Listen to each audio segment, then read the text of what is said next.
The next morning after receiving the final quotation, Nand met Aviraj once again at their usual cafe. As soon as they sat down, Nand placed the Hyundai quotation on the table with a broad smile. "I think we've done it." Aviraj looked at the quotation and smiled and asked, "How are you planning to pay for the car?" Nand leaned forward. "I thought we'd already discussed the financing." He opened another spreadsheet. "I think I found a strategy that could work well for your situation." Nand listened carefully. "Your father has generously offered to provide the entire 10 lakh rupees. Instead of using that money immediately to purchase the car, what if he keeps it invested in a fixed deposit, earning around 7% per annum, compounded annually?"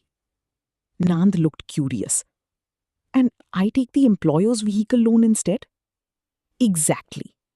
The employer's loan carries 7% simple interest, which is already a very competitive rate." Aviraj continued. "Meanwhile, the money in the fixed deposit continues to earn interest and remains available if you need it.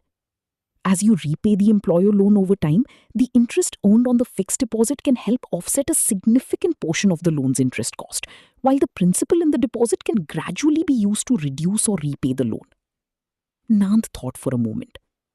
"So my father's money continues to work instead of sitting idle?" "Exactly.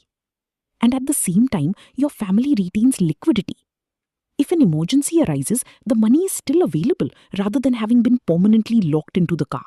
He added, "Of course, before implementing this strategy, we'll also consider practical factors, such as income tax on the fixed deposit interest, loan repayment terms, prepayment flexibility, and whether the numbers remain favorable after those adjustments." Aviraj raised his coffee cup. "A car is a depreciating asset. Your financing strategy shouldn't depreciate your financial future along with it."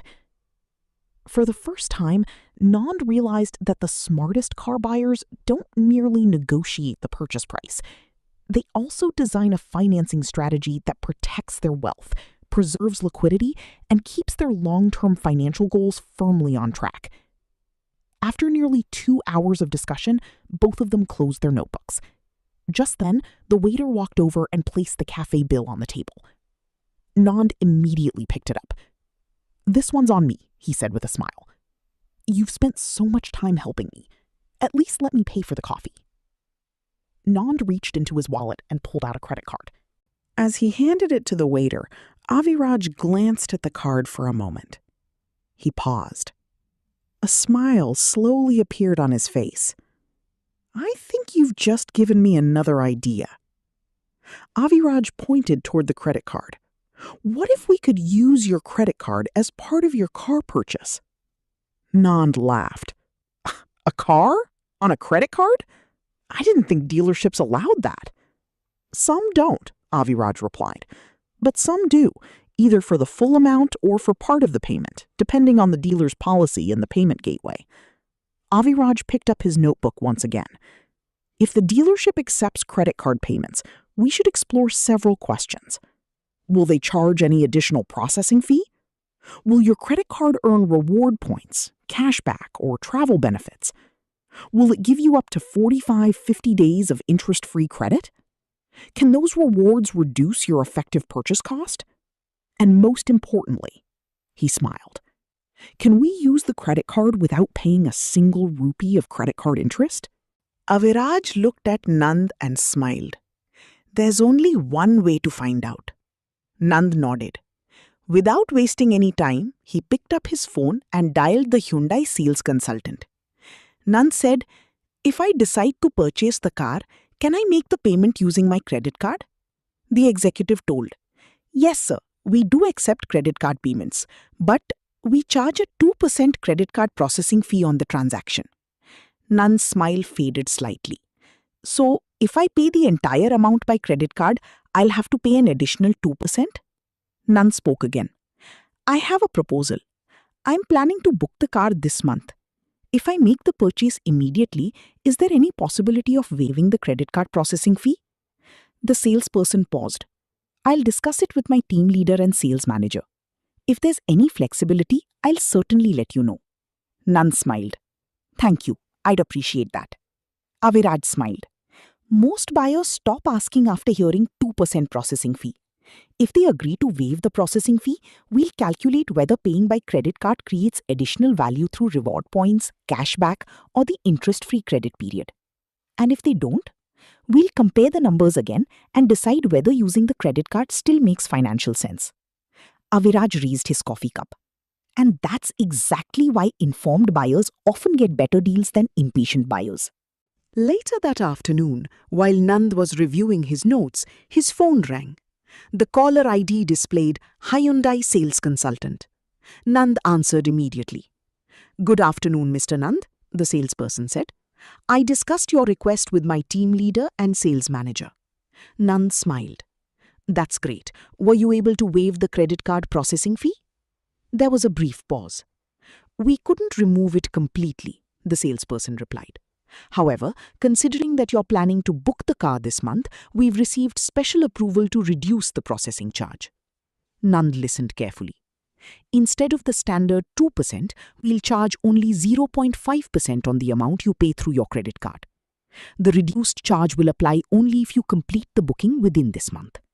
If you decide to proceed, just let me know." After the call ended, Nand immediately called Aviraj. The dealership agreed to reduce the credit card processing fee. From 2%? Yes, to just 0.5%. Aviraj smiled. "Excellent. That means the negotiation has already saved you 1.5% of the processing cost. Now we need to answer one final question." He opened his calculator. "If your credit card rewards, cashback, milestone benefits, and interest-free period together are worth more than the remaining 0.5% processing charge, paying by credit card could actually leave you better off. I think we should explore one more option." "What is it?" Nand asked. "If you're going to use a credit card for the payment, it would be worth considering a milestone rewards credit card rather than an ordinary card." Nand looked curious. A milestone card? Yes, Aviraj replied. Some credit cards offer milestone benefits. If your spending crosses certain thresholds, you can earn valuable rewards such as bonus reward points, travel vouchers, cashback, or other benefits. Nand thought for a moment. So instead of looking only at the processing fee, I should compare the total value I receive from the card? Exactly. Aviraj picked up his notebook and wrote a simple equation. Net benefit equals credit card rewards plus milestone benefits plus interest-free period minus processing fee. So even if you pay a small processing fee, you could still come out ahead if the rewards are worth more. Nand nodded. I've noticed something. Every time I think I've reached the final decision, you ask one more question. Aviraj laughed. That's because large financial decisions are rarely won by one big negotiation. They're won by getting dozens of small decisions right. Nand smiled. I used to think buying a car meant choosing the right model. Now I realize it's also about choosing the right way to pay for it. Nand was about to close his notebook when he suddenly paused. "Wait a minute." Aviraj looked at him. "What happened?" "I just remembered something. My friend Mukila works as a relationship manager at a private bank. She handles credit cards and banking products every day." Nand searched his contacts and found Mukila's number. Aviraj nodded. "Ask her a few specific questions." He opened his notebook and wrote a checklist. Questions for Mukila. Which milestone credit cards are currently available? What are the eligibility requirements? What milestone benefits do they offer? How many reward points are earned on a 10 lakh rupee transaction? Are automobile purchases eligible for reward points and milestone benefits? Are there any exclusions or spending caps? What is the annual fee and can it be waived? How easily can the reward points be redeemed? Would using a milestone card make financial sense after considering the dealership's 0.5% processing charge?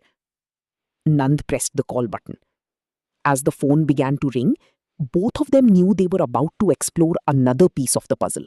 one that many car buyers never even think about. The phone rang for a few moments before it was answered. "Hello, Nand. It's been a long time," Mukila said cheerfully. Nand briefly explained the entire situation. "I am planning to buy my first car. A friend suggested that I explore a milestone credit card to see whether the rewards could offset the dealership's credit card processing fee." Mukila listened carefully. She asked a few questions. After hearing his answers, she paused for a moment. "Nand, based on your current income profile and eligibility, I don't think you'll qualify for the premium milestone credit cards that offer the kind of benefits you're looking for." Nand looked slightly disappointed. "There is another possibility," Mukila said. "What is it?" Nand asked. Mukila explained. "Many banks offer credit cards against a fixed deposit. Instead of evaluating your income alone, the bank uses the fixed deposit as collateral. Depending on the bank's policy and the size of the FD, you may be eligible for a secured credit card that could include milestone rewards." Mukala continued.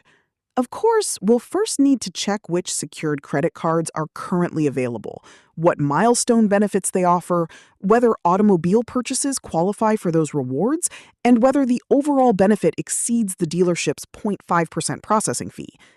Mukala suggested a milestone card, which suits Nand requirement, and suggested Nand to calculate the overall benefits he may get and whether it exceeds the dealership's 0.5% processing fee. Nand nodded. So the next step isn't to apply immediately. It's to calculate whether the numbers actually work. After ending the call, Nand looked at Aviraj. "I've noticed a pattern." "What pattern?" Aviraj asked. "Every time I think I've found the answer, another better option appears, but only after asking the right question." Aviraj smiled. "That's how wealth is built. Not by making one perfect decision, but by patiently exploring every reasonable option before committing your money." That evening, after returning home, Nand couldn't stop thinking about his conversation with Mukila and Aviraj. He placed his notebook on the study table, switched on his laptop, and opened the bank's website. Just then, his phone buzzed. It was a message from Aviraj. "Don't compare the rewards. Compare the value after all costs." As he read through the card's features, he began making notes. The card carried an annual fee of 2,500 rupees. But a few minutes later, he noticed an important condition. The annual fee would be completely waived if the cardholder spent 2 lakh rupees or more in a membership year. He continued reading. The card also offered a travel voucher worth 10,000 rupees on achieving a specified annual spending milestone. Again, his planned car purchase would comfortably cross that spending threshold. Further down the benefits page, he found an additional reward. The card provided 3,000 rupees worth of vouchers from partner brands after meeting another eligible spending milestone. He added that to his worksheet as well. Finally, he examined the regular reward structure. The card earned 3 reward points for every 100 rupees spent, and those points could be redeemed for hotel stays, resort bookings, flights, and other travel-related benefits. Just as he was about to close his laptop, another thought crossed his mind. My father already has a credit card that offers direct cashback on large purchases. After carefully adding up the value of the waived annual fee, travel voucher, partner vouchers, reward points, and cashback benefits on his father's credit card and comparing them with the processing charge, the answer became clear. The total benefits from using the credit card were significantly greater than the additional 0.5% fee payable to the dealership. Nand closed his laptop. The decision was no longer based on excitement. It was based on careful calculation. That evening, after completing all his calculations, Nand picked up his phone and called Aviraj. "Good news," he said excitedly. "I finally decided how I'm going to pay for the car." Nand continued, "My father has generously offered to fund the entire purchase, but instead of using that money immediately, we'll keep it invested in a fixed deposit and apply for the credit card Mukila had suggested." I'll use that card to pay enough of the car's purchase price to achieve the highest eligible milestone benefits, including the annual fee waiver, travel voucher, partner brand vouchers, and reward points. Once I've reached the maximum milestone benefits, I'll stop using that card. Aviraj smiled. And the remaining amount? My father already has a credit card that offers direct cashback on eligible purchases, so I pay the balance using his card, allowing us to benefit from the cashback as well. Aviraj leaned back in his chair. So you're optimizing rewards from both cards instead of relying on just one. But there's one more part to the plan. Oh? My employer has approved my vehicle loan at 7% simple interest. I'll wait until the loan amount is credited to my account before making the final payment to the dealership. Since the credit card provides an interest-free period of up to around 50 days, I'll use that window wisely. The loan funds will remain in my account during that period, earning interest until the credit card bill becomes due. When the statement arrives, I'll repay the credit card in full using the employer loan proceeds. In other words, I won't pay a single rupee of credit card interest. Aviraj leaned back in his chair and smiled. You've done far better than I ever expected. When we first met, I thought I would simply help you negotiate the best price for a car. But you've gone far beyond that. You've optimized the purchase price, negotiated the dealership charges, compared financing options, preserved your family's liquidity, structured your payment strategy, and even found a way to maximize the value of 2 different credit cards. He smiled and shook his head. To be honest, I'm not sure I would have designed an equation as efficient as the one you've put together. He raised his coffee cup. That's the difference between buying a car and engineering a financial decision. Aviraj smiled proudly and said, "Don't forget to send me a box of sweets and plenty of photographs on the day your car is delivered." Before ending the call, Aviraj added, "And remember what Nilkant told us the last time we met? Wealth isn't built by one brilliant decision. It's built by consistently optimizing every financial decision, 1 rupee at a time."